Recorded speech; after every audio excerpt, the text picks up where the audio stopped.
ठाकुर की जय। सदगुरु श्री कबीर साहब जी, मेरे हृदय मंदिर के आराध्य परम पूज्य सदगुरु श्री महान साहब जी, मैं चरण कमलों में सिर झुका के 3 बार बंदी करता हूँ। बोलिए श्री सदगुरुदेव की जय।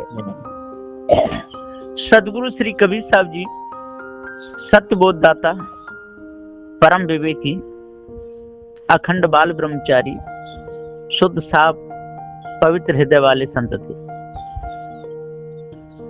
कभी भी किसी का बुरा नहीं चाहते थे, सबका भला ही चाहते थे।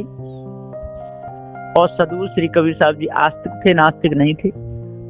सदगुरु श्री कबीर साहब जी सनातनी थे, सनातन चेतन जीव ही है। अनादिकाल से ये भूले में पड़ा रहा है, धोखे को ही सनातन धर्म मानता है, अपने आप को भूल गया है। सदगुरु श्री कबीर साहब के अंदर कोई फिक्र नहीं थी, कोई सोच नहीं था, कोई भरम नहीं था, कभी बुरे कर्म करते नहीं थे, कोई डर भी नहीं था।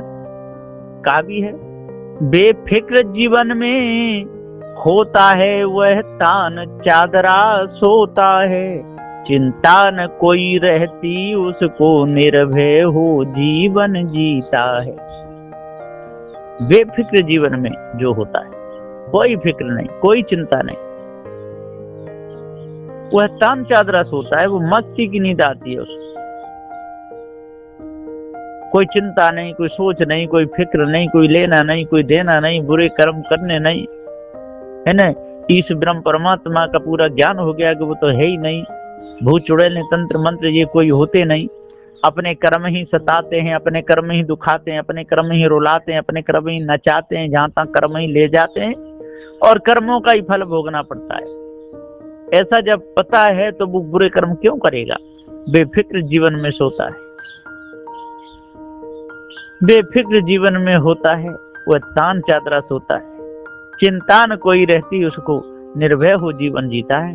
और बिल्कुल निर्भय निशंक पवित्र हृदय रहता है। पल भर का कोई पता नहीं, बरसों का करे भरोसा है, अहंकार चूर हो जाएगा तेरे देंगे तुझे ही धोखा है। सदगुरुदेव जी पुकार के कहते हैं कि क्यों अहंकार करता है, पल भर का कोई पता नहीं है, कब ये शरीर छूट जाए, कब विनाश हो जाए। वर्षों का करे भरोसा है और वर्षों का भरोसा किए हुए बैठा है। अहंकार चूर हो जाएगा, तेरे देंगे तुझे धोखा है। तेरे लोग ही तेरे को धोखा देंगे, तेरे देंगे तुझे धोखा है। दूसरा तो धोखा बाद में देगा, दूसरा तो सोचेगा समझेगा, इधर उधर से लोगों को जोड़ेगा, सामान जुटाएगा, तब कहीं तेरे को धोखा देगा। और तेरे नजदीक वाले तो तुरंत ही धोखा देंगे, कोई छोड़ेगा नहीं। सारे धन संपत्ति को छीन लेंगे, मकान को छीन लेंगे, बेटा बेटी तेरे को अलग कर देंगे। और यदि उनका दाव लगा तो तेरे को वृद्धालय में भी पहुंचा देंगे, बहुत पछताना पड़ेगा। घर आए नीच व्यक्ति को यदि आदर से बैठारोगे, वह सभी भेद ले जाएगा, फिर सिर धरती से मारोगे। यदि कोई आपके घर में और नीच व्यक्ति आया और उसको आपको पता है कि ये ठीक नहीं है, यदि उसको आदर से बैठारोगे, घर का हाल बताओगे, तो सारा भेद ले जाएगा और एक दिन आपकी हानि कर देगा। वह कभी सभी भेद ले जाएगा, फिर सिर धरती से मारोगे और फिर आपको सिर अपना धरती से मार मार करके रोना पड़ेगा। इसी प्रकार से ये जितने भी माया भी गुरुवा लोग हैं, ये सब ऐसे ही काम नीच काम बताते हैं। कोई गंदा ताबीज बांधना बताते हैं, कोई भूत चुड़ैलों को जानना बताते हैं, कोई इस ब्रह्म परमात्मा की कल्पना में फंसाते हैं, कोई नदी नालों की कल्पना में फंसाते हैं, कोई पत्थर पुजवाते हैं, कोई मेढ़ा बकरा कटवाते हैं, कोई देवी देवताओं की आराधना कराते हैं, सारे पैसे को बर्बाद करा देते हैं। यदि व्यक्ति को और आदर से बैठा रहोगे तो आपके घर में फूट पड़ जाएगी। अपनी क्षति कोई नहीं चाहता, सब लाभ ही लाभ चाहते हैं। गरीबों की आधी रोटी को लेकर के भगना चाहते हैं। अपनी क्षति कोई नहीं चाहता है, सब अपना तो सारे के सारे लाभ ही चाहते हैं। दूसरा चाहे कुआं में गिरे, चाहे मरे, कुछ भी हो, हमको कोई लेना देना नहीं, हमारा लाभ होना चाहिए, है ना। तो क्या होगा? कुछ भी नहीं, उसको धोखा ही मिलेगा। अपनी क्षति कोई नहीं चाहता, सब लाभ ही लाभ चाहते हैं। गरीबों की आधी रोटी को लेकर के भगना चाहते हैं, और गरीब बेचारे आधी रोटी खाते, रोज कमाते, उसको भी लेके भगना चाहते हैं। उनको भी घर में जाकर कह देते हैं, भैया तेरे बेटा को भूत लग गया है, चुड़ैल लग गई है, अब तू ऐसा कर, कुछ दान कर और हम तेरे दान का अनुष्ठान कर देंगे, तेरा घर ठीक हो जाएगा। और वो बेचारा गरीब क्या करे, पढ़ा लिखा तो है नहीं, कोई ज्ञान भी ज्यादा नहीं है, पार की संत मिले नहीं, जड़ चेतन का ज्ञान हुआ नहीं, तो वो तो क्या करेगा? वो तो उन्होंने चाहे नाचेगा। अहंकारी लज्जित होता है भरी सभा के अंदर में, बाकी कोई काम नहीं आता जा दुनिया के अंदर में। अहंकारी लज्जित होता है भरी सभा के अंदर में। जो अहंकारी होता है ना, जो झूठ बोलता है, तो वो लज्जित हो जाता है, भरी सभा के अंदर बुलाया जाता है, उसकी नाक नीचे हो जाती है। और जो सत्य बोलता है वो तो तान के गर्द में चलता है, तान के बैठता है, उसको कोई लेना देना नहीं। कभी भी आया सामने, वही बात, क्या भी कब्बा ले, चाहे सामने कब्बा ले, चाहे पीछे कब्बा ले, वो कभी भी गर्दन को झुकाएगा नहीं, कभी भी आगे उसकी नीति नहीं होगी, क्योंकि उसका तो हृदय प्रफुल्लित है ना, एकदम शुद्ध साफ है, पवित्र है, कोई लेना न देना, मस्त है, मस्त फकीर, चारों दशा जगीरी में, और मन लागो मेरो यार फकीरी में, उसे क्या लेना देना। तो अहंकारी लज्जित तो होता है भरी सभा के अंदर में, बाकी कोई काम नहीं आता जा दुनिया के अंदर में, उसके कोई काम नहीं आता है?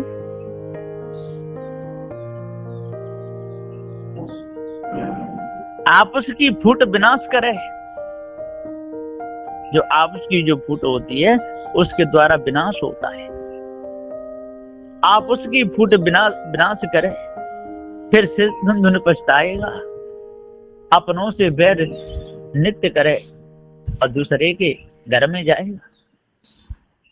अपनी बात को, अपने घर की बात को दूसरे घरों में जा जाएगी बताता है, अपनों से बैर करता है, दूसरे से मेल करता है, और एक दिन जिसे मेल करता है वही तेरे को खा जाएगा, बर्बाद करेगा। तो सदगुरुदेव जी यहाँ पुकार के समझाते हुए कहते हैं कि भाई बेफिक्र जीवन में होता है, वह तान चादरा सोता है, चिंता न कोई रहती उसको, निर्भय हो जीवन जीता है। पल भर का कोई पता नहीं, बरसों का करे भरोसा है, अहंकार चूर हो जाएगा, फिर देंगे तुझे ही धोखा है। घर आए नीच व्यक्ति को यदि आदर से बैठारोगे, वह सभी भेद ले जाएगा, फिर धरती से मारोगे।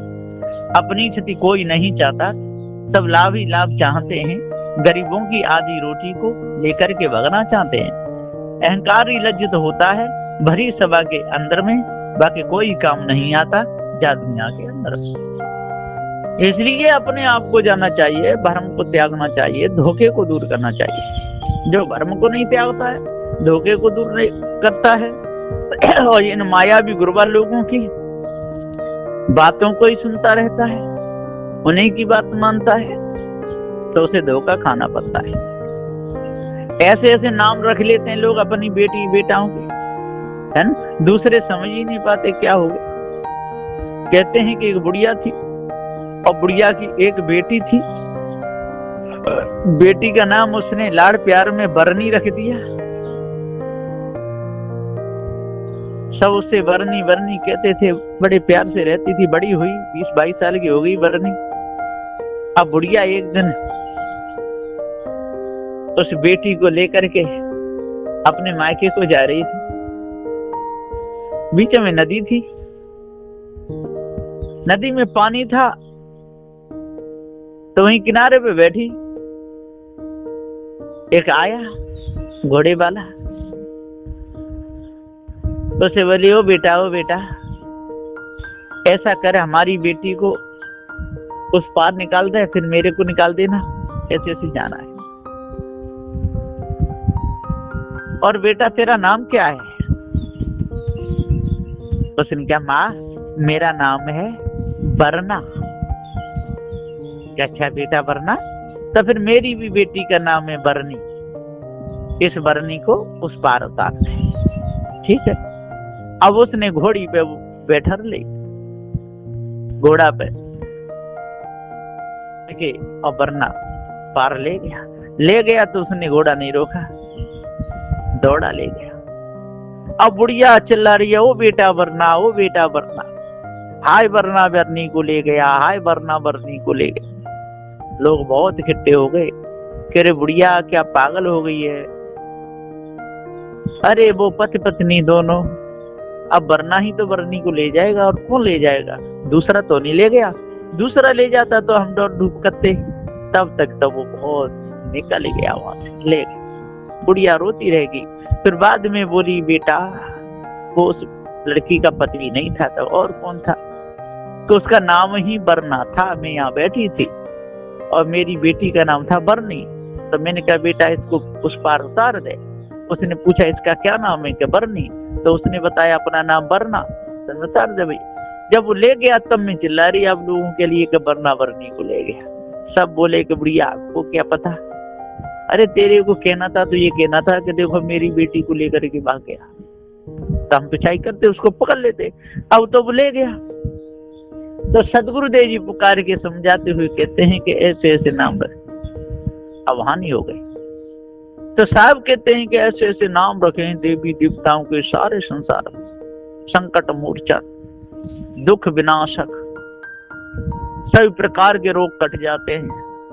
देवी की पूजा से सारी मनोकामना पूर्ण हो जाती है और सारे संसार के लोग और धन संपत्ति कमाते हैं।